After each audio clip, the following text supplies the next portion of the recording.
membahas tentang korsleting listrik.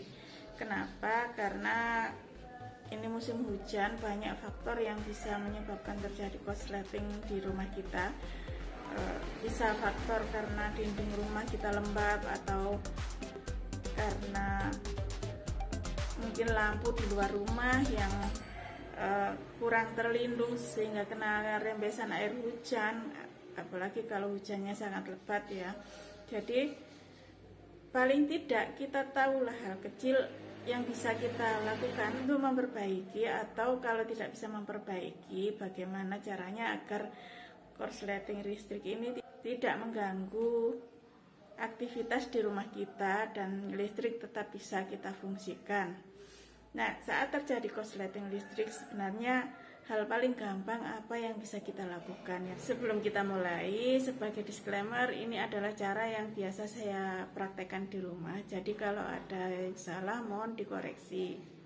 Ini sering saya praktekkan di rumah saya karena di rumah saya mempunyai server wifi yang digunakan untuk banyak pelanggan, sehingga kalau ada masalah di kelistrikan yang bisa mengganggu nyala wifi harus segera diatasi, paling tidak wifi tetap bisa dijalankan. Pertama, kita matikan dulu MCB di meteran listrik. Kemudian setelah MCB-nya dimatikan, matikan semua alat-alat yang terhubung ke listrik di rumah kita. Ini sebagai contoh saja. Nah, kita matikan dulu semua lampu di rumah. Kemudian kita lepas semua alat yang terhubung ke stop kontak di seluruh ruangan. Setelah itu, kita nyalakan MCB.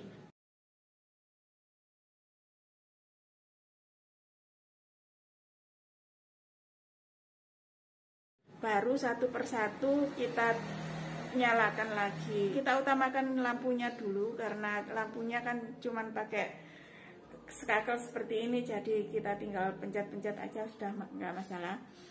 Pertama kita coba hidupkan dulu. Kalau lampunya nyala dengan normal berarti tidak ada masalah dengan titik stop kontak dan lampu di ruangan tersebut. Tapi kalau lampunya mati atau MCB di meteran listrik kita ngetrip lagi, maka berarti penyebab korsletingnya ada di situ. Maka langkah yang perlu kita lakukan adalah kita matikan skakel tersebut, kemudian kita segel pakai selasi seperti ini.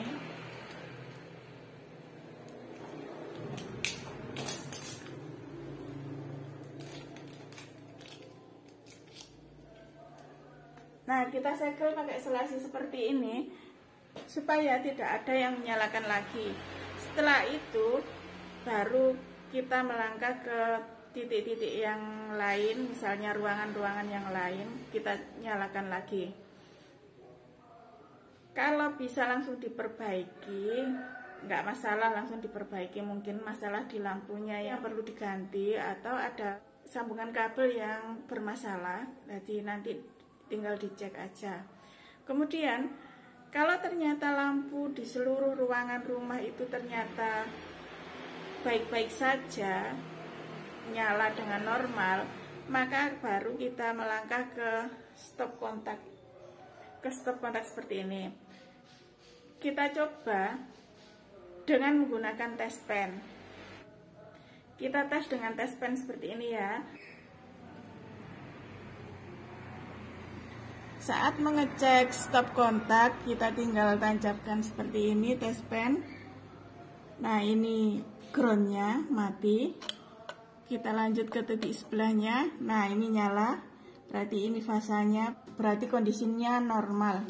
Tapi kalau ternyata begitu kita cek dengan test pen seperti itu, dua-duanya mati atau keduanya nyala, berarti korsletnya ada di titik itu.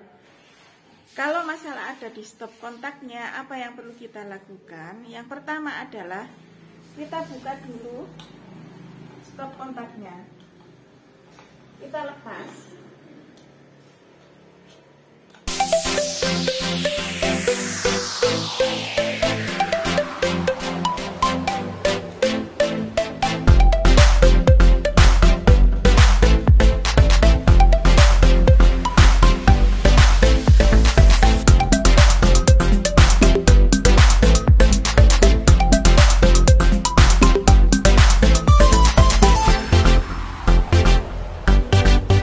Kemudian kita cek, barangkali ada bekas terbakar di sekitar slotnya stop kontak seperti ini, atau di bagian belakang tempat menghubungkan kabel ke stop kontak. Biasanya ini disebabkan karena pemakaian daya yang terlalu besar di stop kontak tersebut, jadi terlalu berat untuk stop kontak itu dalam kurun yang cukup lama. Atau juga bisa disebabkan karena stop kontak tersebut sudah lama dan sudah usang, jadi bisa diganti stop kontaknya. Kalau ternyata kita belum punya stop kontak, maka kita lepas saja semua kabel yang terhubung ke stop kontak ini, kemudian disolasi semuanya kabel-kabel tersebut, kemudian stop kontaknya kita pasangkan saja tanpa dihubungkan dengan kabelnya, kita pasang aja. Kemudian disegel dengan solasi untuk memastikan bahwa stop kontak itu tidak ada yang menggunakan, sehingga aman. Kalau titik yang bermasalah sudah kita segel, maka MCB di meter listrik sudah bisa kita nyalakan dan listrik di rumah sudah bisa kita fungsikan lagi. Jadi kalau ada masalah di salah satu titik di ruangan, keadaan rumah tetap terkendali, ruangan-ruangan lain tetap bisa menyala. Demikian video hari ini, semoga bermanfaat. Sampai jumpa di video-video berikutnya. Wassalamualaikum warahmatullahi wabarakatuh.